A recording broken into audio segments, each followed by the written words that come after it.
నమస్తే అండి. నమస్తే సార్. ఇప్పుడు గౌతమ్ అదానీ అమెరికాలో ఆయన మీద ఫైల్ అయిన కేసు, అక్కడ కోర్టులో వేసిన ఛార్జ్ షీటు అదానీ మీద, ఆ ఛార్జ్ షీట్లో ఆంధ్రప్రదేశ్ అధికారులు ఆంధ్రప్రదేశ్లో ఒక ముఖ్య రాజకీయ నాయకుడికి ఇచ్చిన లంచం 1750 కోట్లు. ఇది 7000 మెగావాట్ల విద్యుత్ ఉత్పత్తి కోసం గౌతమ్ అదానీ ఆంధ్రప్రదేశ్ ప్రభుత్వం దగ్గర రాత్రికి రాత్రి తీసుకున్న ఒక ఎంఓయూ సర్టిఫికెట్ తీసుకెళ్లి అమెరికాలో ఆయన ఒక 25,000 కోట్లు లోన్లు తీసుకోవటం కానీ షేర్ మార్కెట్ నుంచి పెట్టుబడులు తెచ్చుకోవటం కానీ చేశారు. సో ఇదంతా జరిగిన దోపిడీ తంతు. ఈ జగన్మోహన్ రెడ్డి 1750 కోట్లు లంచం తీసుకుంటూ 25 సంవత్సరాలకి అదానికి ఎలక్ట్రిసిటీలో ₹4.50 పర్ యూనిట్ ఖర్చు అయ్యే విధంగా అతనికి మొత్తం 25 సంవత్సరాల ఆంధ్రప్రదేశ్ విద్యుత్తుని మొత్తం ఆయనకు అప్పచెప్పి, ఆంధ్రప్రదేశ్లో వచ్చే సౌర విద్యుత్తు దానికంటే చాలా తక్కువ ధరకు దొరికే విద్యుత్తు కూడా తీసుకోకుండా 25 ఏళ్ల వరకు ఒప్పందం చేసేసుకుని అదాని దగ్గర ఈయన తీసుకున్న 1750 కోట్ల లంచానికి పూర్తి ఆధారాలతో పయ్యావుల కేశవ్ గారు చంద్రబాబు నాయుడు గారికి ఫైల్ ఒకటి తయారు చేసి ఇవ్వడం జరిగింది. ఇది యాంటీ కరప్షన్ బ్యూరో ద్వారా ఇది మొత్తం కంప్లీట్ ఈ కేసును టేకప్ చేసి జగన్మోహన్ రెడ్డిని మన రాష్ట్ర ప్రభుత్వం కూడా ఈయన్ని ప్రజల అవసరాలని వాడుకుంటూ అడ్డం పెట్టుకుంటూ లంచం తిన్నాడనే నెపం కేసు, ఈ దోపిడీని నిర్ధారిస్తూ ఇతని మీద కేసు పెట్టబోతున్నారని చెప్పి ఒక వాదన ఒకటి వినిపిస్తుంది. రామనారాయణ రెడ్డి గారు 2 ముక్కలు ఈయన గురించి మాట్లాడారు, ఒకసారి వినిపిస్తాండి దాని మీద. మాకు వద్దురా బాబోయ్ అని చెప్పి డిస్కామ్స్ అన్ని ఏ డిస్కామ్స్, ఆంధ్ర రాష్ట్రంలో ఉండే డిస్కామ్స్ ఒకటే కాదు, భారతదేశంలో ఉండే ప్రతి డిస్కామ్, ఎలక్ట్రిసిటీ డిస్ట్రిబ్యూషన్ చేసే ప్రతి డిస్కామ్ భారతదేశంలో ప్రతి ఒక్కరు చెప్పింది ఒకటే పాయింట్, మాకు వద్దు వద్దు వద్దు వద్దు వద్దు వద్దు వద్దు. కానీ జగన్మోహన్ రెడ్డి ఏమన్నాడు? కావాలి కావాలి కావాలి కావాలి కావాలి అన్నాడు. ఒక పక్క గవర్నమెంట్ వాళ్ళు వద్దు వద్దు వద్దు, జగన్ అన్న హాఫ్ టికెట్ కావాలి కావాలి కావాలి అన్నాడు. అదే రాసింది దీంట్లో. వాళ్ళందరూ వద్దన్నారు, మీ జగన్మోహన్ రెడ్డి కావాలి కావాలి కావాలి అన్నాడు. సరే, అంతా అయిపోయింది, అందరూ వద్దన్నారు. అప్పుడు జగన్మోహన్ రెడ్డి వీళ్ళ గుర్తొచ్చాడు. అరే అరే అరే మన పొట్టోడున్నాడు తాడేపల్లిలో, పొట్టబ్బాయ్, ఈ పొట్టబ్బాయిని పెట్టుకుంటే 9,000 కాదురా, మనం ఇంకొక 50,000 మెగావాట్లు పెట్టినా వాడు కొనేస్తాడు, అవసరం ఉన్నా అవసరం లేకపోయినా కొనేస్తాడు, వాడి దగ్గరికి వెళతాంరా అని ఈడకొచ్చారు. ఎప్పుడొచ్చారు? 2011 ఆగస్ట్ 2021లో వచ్చారు. వచ్చి ఏమన్నారు? అభయ 9,000 ఉండే అభయ మా దగ్గర, ఎవడు కొనటం లేదు, నువ్వన్నా కొను అన్నాడు. దీంట్లో గొప్పతనం ఏంది? లంచం తీసుకోవడం గొప్పతనం కాదు. లంచం చాలా మంది తీసుకుంటారు లంచాలు, కానీ ఇదిగో అమెరికా కోర్టులో మా పేరు వచ్చింది చూడు, అమెరికాలో వచ్చింది మా పేరు. ఏందో మీరేదో అంటారు ఈ సిబిఐ కేసులు, ఇక్కడ Hyderabad nonsense, Hyderabad, New York, United states. ఇదేంటి పరిస్థితి? ఏంటి జగన్మోహన్ రెడ్డి దోపిడీ అంటే?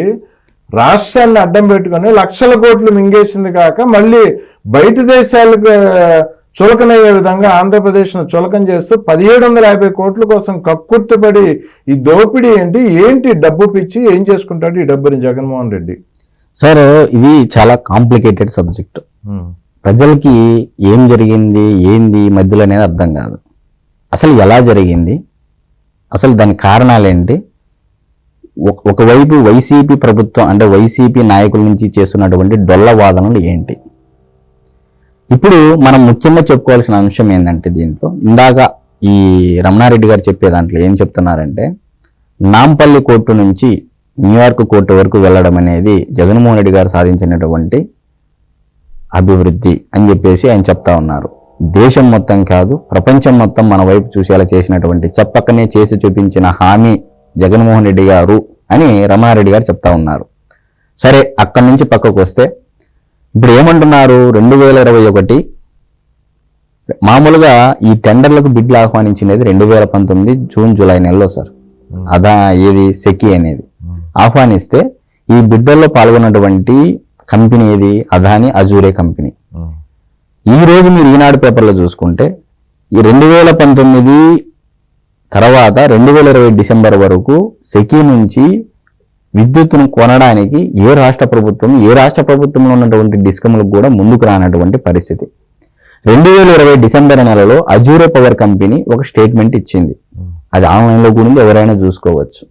నో గవర్నమెంట్ అంటే ఏ గవర్నమెంట్ కూడా ముందుకు రావట్లేదు, మేము విఫలమయ్యామన్నట్లు పెట్టారు. సరే, అదే 2020 డిసెంబర్ నెలలో ఇదే గుజరాత్, రాజస్థాన్ రాష్ట్ర ప్రభుత్వాలు కూడా ₹1.99కే కొన్నాయి, ఒప్పందాలు చేసుకున్నాయి. ఎక్కడి నుంచి? సెకీ నుంచి. మరి ఇది తెలిసినటువంటి గత ప్రభుత్వ పెద్దలకు, అంటే జగన్మోహన్ రెడ్డి గారి ప్రభుత్వంలో ఉన్నటువంటి పెద్దలకు తెలిసినా కూడా మీడియా ముందు కూర్చొని ప్రజలను ఏమరపాటుగా, అంటే ప్రజలు ఎర్రిబాగులాగా చూసి నేనేం చెప్పినా నమ్ముతారు ప్రజలు, ఆంధ్రప్రదేశ్ రాష్ట్ర ప్రజలని ఇప్పటికీ బలంగా నమ్ముతా ఉన్నారు. అయ్యా క్లియర్ కట్గా చెప్తా ఉన్నాము. ఇక్కడ జగన్మోహన్ రెడ్డి గారు చేసుకున్నటువంటి ఎంఓయూలో, సెకీతో చేసుకున్నటువంటి ఎంఓయూ అగ్రిమెంట్లో ఎక్కడ అదాని అజూరే పవర్ అగ్రిమెంట్స్ మీరు మెన్షన్ అంటే జాగ్రత్త పడ్డారు కనపడకోకుండా. కానీ ఎంత తప్పు చేసినా, అంటే ఎంత కరెక్ట్ పోయినా కూడా ఎక్కడో చోట ఒక దొంగ అనేవాడు క్లూ వదిలిపోతాడు సార్. అది వాళ్ళకి తెలియదు అనమాట. ఇప్పుడు ఏమైందంటే ఇదే 2023 ఆగస్టులోనో డిసెంబర్ నెలలోనో వీళ్ళు ఎవరికి రాశారు? అజూరే పవర్ కంపెనీకి లేఖ రాయడం జరిగింది. ఎక్కడి నుంచి? ఏపీ ప్రభుత్వం నుంచి ఒక లేఖ రాయడం జరిగింది. అది ఈరోజు ఈనాడు పేపర్లో ఉంది, చూడండి సార్. అవును, లేఖ రాయడం జరిగింది. ఇప్పుడు మీరు సెకీతో అగ్రిమెంట్ చేసుకుంటే, సెకీతో ఒప్పందం చేసుకుంటే మీరు ఎందుకు అజూరే పవర్ కంపెనీకి లెటర్ రాశారు? ఇది నిబంధనలకు విరుద్ధమా కాదా? తూట్లు పడవడమా కాదా? అంటే అదాని అజూర్ పవర్, యాక్చువల్గా అజూర్ పవర్ కంపెనీ చేతులు ఎత్తేసింది, నేను సప్లై చేయలేను విద్యుత్ అని చెప్పేసి. నువ్వు ఎత్తేసి అలా అక్కడ అదాని నాకు లంచం ఇచ్చిండు, నీకేం కావాలా అన్నట్టుగా మీరు అడిగినట్టే కదా ఇండైరెక్ట్ గా లేఖ రాయడం. అంటే మీ హస్తం లేనిది మీరు ఎంఓయూలో వాళ్ళ పేర్లు మెన్షన్ చేయకోకుండా వాళ్ళు ఇచ్చినటువంటి లంచం ఇచ్చిందో లేదో ఇప్పుడు మీరు అన్నట్టు అమెరికా న్యాయశాఖ తేల్చేస్తుంది. Security exchange versus Adani, Gautam Adani గారు. మరి అదే విధంగా FBI అంత ఈజీగా వదిలిపెడతాయి సార్? మన సిబిఐ, ఈడీ మాదిరి 10 ఏళ్ళు 11 ఏళ్ళు సాగదీరుగా వాళ్ళు మన చట్టాల మాదిరి రాజ్యాంగంలో ఉన్నటువంటి లోపాలను ఉపయోగించుకొని ఏళ్ల పాటు సాగదీసే ప్రభుత్వాలు అయితే కాదు కదా. అక్కడ కొన్ని నెలల్లోనే తెరపడనుంది. మరి అప్పుడైనా వాస్తవాలు తెలుస్తాయి కదా. మరి నిజంగా జగన్మోహన్ రెడ్డి గారు ప్రభుత్వము సెకీతో ఒప్పందం చేసుకుంటే ఎందుకు అజూరే పవర్ కంపెనీకి లేఖ రాసింది? ఇది ఫస్ట్ పాయింట్. మరి నిజంగా పవర్ సప్లై చేస్తే, చాలా మందికి ఇక్కడ ఇంకో డౌట్ రావట్లేదు సార్. నిజంగా అదాని అజూర్ పవర్ కంపెనీ అంటే ఈ కంపెనీలు సెకీకి సప్లై చేస్తే ఈ సెకీ నుంచి ఆంధ్రప్రదేశ్ రాష్ట్ర ప్రభుత్వం కొంటే ఎందుకు విద్యుత్ ఛార్జీలు పెరిగాయి, తక్కువ ధరకే కొంటా అనేది ఎక్కడ డౌట్ రానియట్ల. వీళ్ళు డైవర్ట్ చేస్తున్నారు టాపిక్. నిజంగా సప్లై చేశాయా పవర్ కంపెనీలు అని చెప్పేసి కూడా తేలాల్సిన పరిస్థితి ఇప్పుడు. సరే, మరి ఒకవేళ అది వస్తే ఎందుకు అప్పుడు ఆస్ట్రేలియా నుంచి ఇంపోర్ట్ కోల్ చేసుకొని ఇక్కడ దొరికేటువంటి తక్కువ ధరకి ₹4.50 దొరికేదాన్ని క్యాన్సిల్ చేసుకొని ₹6, ₹7, ₹12 కూడా గతంలో కొన్న చంద్రబాబు నాయుడు గారు ఆరోపించారు. ఎందుకు కొనాల్సిన పరిస్థితి వచ్చింది? అంటే ఇలా తినేదాన్ని ఇలా చేశారు. ఇలా చేసే దాంట్లో అవినీతి అంతా జరిగింది, మొత్తం దోచేశారు. అందుకు కాబట్టి గతంలో ట్రూఅప్ ఛార్జీలని, ఆ ఛార్జీలని, ఈ ఛార్జీలు అని చెప్పేసి దాదాపు 5 ఏళ్ల పరిపాలన కాలంలో 9 సార్లు విద్యుత్ ఛార్జీలు పెంచారు. ఇది ఈ ఎంఓయూలు కూడా ఏం చేసుకున్నారు? పర్చేజ్ అగ్రిమెంట్ లో ఈ సెకీతో చేసుకున్నటువంటి ఒప్పందంలో కూడా ఏం చేసుకున్నారు? 25 ఏళ్ల పాటు వసూలు చేసుకుని ఫెసిలిటీ కల్పించినందుకు 25 ఏళ్ళు. ఒక్కసారి ఇమాజిన్ సార్, ఎంత భారం మోపుతారు ఆంధ్రప్రదేశ్ రాష్ట్ర ప్రజల మీద. ఈ రోజు 1,19,000 కోట్ల ఆర్థిక లోటులు విద్యుత్ సంస్థలు ఉన్నాయి అంటే దానికి కారణం ఎవరు సార్?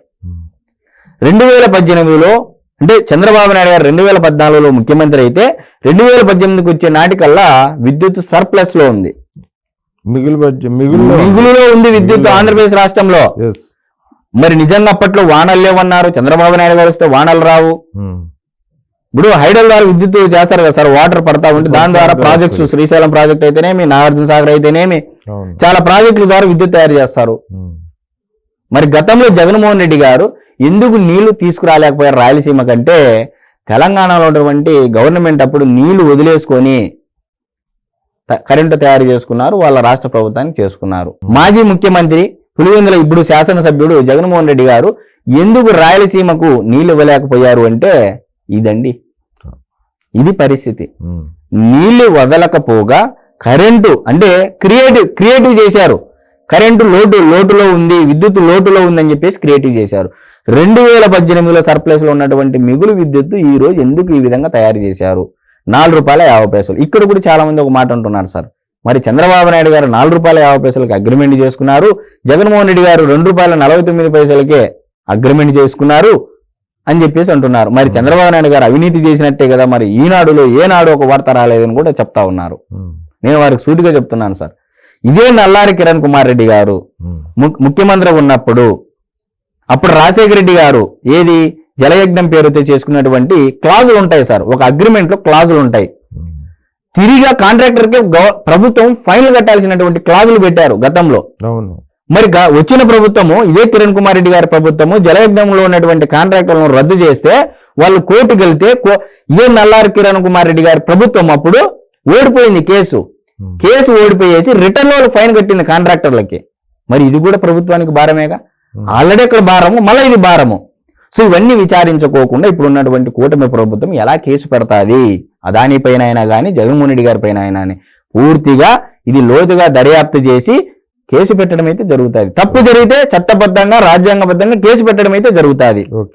చాలా మంది డిబేట్లలో కూర్చొని కారుమూరి వెంకటరెడ్డి గారు, కేఎస్ ప్రసాద్ గారు, ఇంకో ఆయన ఎవరో బాలా అంట సీనియర్ న్యాయవాది, వీళ్ళంతా ఏం మాట్లాడుతున్నారంటే, దమ్ము ఉంటే అదాని పైన కేసు పెట్టు అంటే కేంద్ర ప్రభుత్వం సెక్కినే మాకు లంచాలు ఇవ్వమని చెప్తాదా అని చెప్పేసి విడ్డూరంగా మాట్లాడుతున్నారు. అంటే ప్రజల్ని ఏమనబాటు అంటే అంత ఏం ఆలోచించుకోకుండా ప్రజలు మీకు ఏం చెప్తా వింటారనే విధంగా మాట్లాడుతూ ఉన్నారు. మరి అమెరికా సెక్యూరిటీ ఎక్స్చేంజెస్ వాళ్ళు వదలరు, ఆ రోజు తెలుస్తుంది. మరి అదేవిధంగా FBI తెలుస్తుంది. మన CBID మాదిరి నెలలు కొనసాగించారు వాళ్ళు, తాట తీశారు వాళ్ళు. వాళ్ళ గవర్నమెంట్ ఎలా ఉంటుందో మీ అందరికి తెలిసిందేదే, మనం చెప్పాల్సినది ఏం కాదు. కాబట్టి రమణారెడ్డి గారు చెప్పినట్టు తొందరలోనే ఈ అదాని కేసుకు సంబంధించినటువంటి తెర, ఈ ముసుగు అనేది తొలగనుంది అనేది అయితే వాస్తవం సార్. ఓకే, అయితే జగన్మోహన్ రెడ్డి ఇందులో శిక్ష అనిపించే అవకాశం 100% ఉందంటారా ఈ కేసులో? సార్ బ్రైబ్ అది. ఇప్పుడు క్లియర్ కట్ గా CM of Andhra Pradesh Indian government అని కిందగా అంటే ఎప్పుడు జరిగింది ఇది మెన్షన్ చేసింది డేట్ కూడా, ఆ టయానికి ఎవరు ముఖ్యమంత్రి ఉన్నారు అని. మరి ఎలా వస్తుంది సార్? సీఎం ఆఫ్ ఆంధ్రప్రదేశ్ అంటే చంద్రబాబు నాయుడు గారు ఉన్నారా, అప్పుడు లోకేష్ గారు ఉన్నారా, లేకపోతే పవన్ కళ్యాణ్ గారు ఉన్నారా? ఇది కూడా చంద్రబాబు నాయుడు కొట్టరా, ఇది కూడా ఎల్లో మీడియా కొట్టరా? నిన్న ఒక కమెంట్ పెట్టారు సార్ సాక్షి లైవ్ డిబేట్ కి, ఇంత పిచ్చోళ్ళేంట్రా ఎల్లో మీడియా టైటిల్ అని ఏకి పారేశారంట. ఏది ఏకి పారేసేది? మీరు అజ్ఞానులుగా ఉండి ప్రజలను గొర్రెలు అనుకొని మీరు చెప్పినదల్లా నమ్ముతారనుకొని జగన్మోహన్ రెడ్డి గారిని మీలాంటి వాళ్ళ అత్యుత్సాహం వల్లే కదా 11 సీట్లకు పరిమితం చేశారు. ఇప్పుడు ఆ 11 సీట్లు కూడా ఉంటాయి, ఊసిపోతాయి కూడా తెలియనటువంటి పరిస్థితి మీలాంటి వాళ్ళ అత్యుత్సాహం వల్ల. ఈ జగన్మోహన్ రెడ్డి తీసుకున్న 1750 కోట్ల లంచం గురించి మాట్లాడటానికి ప్రెస్ మీట్లకు వచ్చే మాజీ మంత్రులు కానీ, పేర్ని నానితో సహా ఎవరైనా కానీ, ఆఖరికి జగన్మోహన్ రెడ్డి కానీ ఎవరు ఇప్పటి వరకు జగన్మోహన్ రెడ్డి లంచం తీసుకోలేదు అనే మాట అయితే అనట్లేదు. అదే సార్ నేను చెప్తున్నది. అంటే ప్రజల్ని గొర్రెలు అని వీళ్ళు ఫిక్స్ అయిపోయారు. అంటే వైఎస్ఆర్సీపీ పార్టీలో ఉన్నటువంటి అగ్రశ్రేణి నాయకులు ఏమని ఫిక్స్ అయ్యారంటే, జగన్మోహన్ రెడ్డి గారు ఏమనుకుంటున్నారు, ఆయన చేసినటువంటి తప్పు రియలైజ్ కాకపోగా వీళ్ళు కూడా ఏంటంటే ఆయన బాటలోని నడుస్తా తప్పును తప్పు అని చెప్పకోకుండా, తప్పును ఇది తప్పు కాదు, తప్పు కాదు, తప్పు ఇంటూ మైనస్ అన్నట్టుగా, అంటే ఏదో ఒకటి కన్ఫ్యూజ్ చేసే విధంగా ప్రజల్ని డైవర్ట్ చేస్తున్నారు. ప్రజలు తప్పునే చాలా రకాలుగా మాట్లాడి దాన్ని ఒప్పు చేయడం అన్నమాట. కాబట్టి ఆంధ్రప్రదేశ్ రాష్ట్ర ప్రజలు చైతన్యవంతులు అయ్యారు.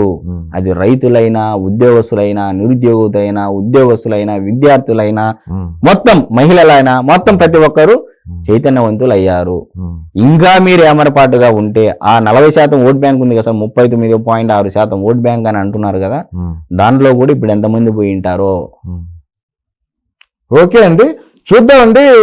ఈ చాలా ఆసక్తికరంగా నడుస్తుంది. జగన్మోహన్ రెడ్డి రాష్ట్ర ప్రయోజనాలను తాకట్టు పెట్టి ఇన్ని వేల కోట్ల సార్ లంచాలు తింటాం. మద్యాన్నే 25 ఏళ్ళు తాకట్టు పెట్టి మద్యం తాగే వాళ్ళ మీద కూడా తాకట్టు పెట్టి అప్పు తెచ్చినటువంటి ఘనత చరిత్రలో ఎవరిదైనా ఉందంటే అది ఒక్క వైఎస్ జగన్మోహన్ రెడ్డి గారిదని. ఇది నేను చెప్పేటువంటి సొంత కవిత్వం కాదు సార్. వైఎస్ షర్మిల గారు, సొంత చెల్లెలైనటువంటి షర్మిల గారు ఏపీపీసీసీ చీఫ్, ఇప్పుడు ఆమె చెప్పినటువంటి మాటలే ఇవి. ఇది రాష్ట్ర ప్రజలు ప్రతి ఒక్కరూ గుర్తించారు. మధ్య తాగుబోతులను కూడా తాకట్టు పెట్టి అప్పులు తెచ్చినటువంటి ఘనత జగన్మోహన్ రెడ్డి గారిది. నా భూతు నా భవిష్యత్ అప్పులు చేయడంలో, అప్పు చేసి పప్పుకూడు, అప్పులు చేసి రాష్ట్ర ప్రజల మీద రుద్దాడు. లంచాలు తిని లక్షల కోట్లు దోచేసుకున్నాడు. రాష్ట్ర ప్రయోజనాలను తాకట్టు పెట్టాడు, అమ్మేశాడు రాష్ట్రాన్ని. 2024 ఎలక్షన్ల ముందు చాలా మంది అనుకున్నటువంటి ప్రజలు ఎవరంటే ఉద్యోగస్తులు కానీ, రైతులు కానీ, మహిళలు కానీ, ఈ మెయిన్ నిరుద్యోగత కానీ ఏమనుకున్నారంటే సార్, చాలా మంది ఇంకొకసారి జగన్మోహన్ రెడ్డి గారు వస్తే ఏపీ ఫర్ సేల్ బోర్డు పెట్టుకోవాల్సినటువంటి పరిస్థితి అని చెప్పేసి అది అనుకోనే చాలా మంది రియలైజ్ అయ్యి స్వచ్ఛందంగా విదేశాల నుంచి, పక్క రాష్ట్రాల నుంచి స్థిరపడిన వారు కానీ వాళ్ళ సొంత ఊర్లోకి వచ్చి వాళ్ళకు మొబిలైజ్ అంటే మోటివేషన్ ఇచ్చి, అంటే ఈ విధంగా తప్పులు జరుగుతున్నాయి, మన రాష్ట్రం ఇదైపోతుందని స్వచ్ఛందంగా తనకు తానుగా వచ్చి చేసిన వాళ్ళు చాలా మంది ఉన్నారు పోయినసారి ఎలక్షన్లో. దాని ఫలితమే ఈరోజు 164 సీట్లు. చంద్రబాబు నాయుడు గారి యొక్క ప్రభుత్వం అయితేనే పరిపాలన బాగుంటుంది. ఈరోజు చూశారు కదా సార్, దేశంలోనే టాప్ 5 అత్యుత్తమ పవర్ఫుల్ జాబితాలో ఉన్నటువంటి వ్యక్తి చంద్రబాబు నాయుడు గారు. మరి అంతకన్నా ముఖ్యమంత్రులు మమతా బెనర్జీ ఉన్నారు, స్టాలిన్ ఉన్నాడు, పక్కన సిద్ధారామయ్య ఉన్నాడు, ఆ పక్కన ఏకనాథ్ సిండే ఉండే, ఇప్పుడు కొత్తగా వచ్చినటువంటి ముఖ్యమంత్రి ఫడ్నవీస్, రేవంత్ రెడ్డి గారు, లేకపోతే కేసీఆర్, మళ్ళీ ఆయన పవర్ఫుల్ వ్యక్తి అంటారు కదా చాలా మంది అనేవాళ్ళు. మరి ఎందుకు లేరు జాబితాలో? అంటే అధికారంలో ఉంటేనే పవర్ఫుల్ వ్యక్తే కాదు కదా సార్. ఒక స్టేచర్ ఉండాలా. ఒక ఫోన్ కొడితే, ఒక మాట చెప్తే దేశంలో ఏ నాయకుడైనా పలికే స్టేచర్ ఉన్నటువంటి వ్యక్తి చంద్రబాబు నాయుడు గారని చెప్పడంలో ఎటువంటి అతిశయోక్తి లేదు. ఓకే అండి, ఈరోజు డిబేట్ ఇదండి. మరో వీడియోలో మళ్ళీ కలుసుకుందామండి. నమస్తే అండి.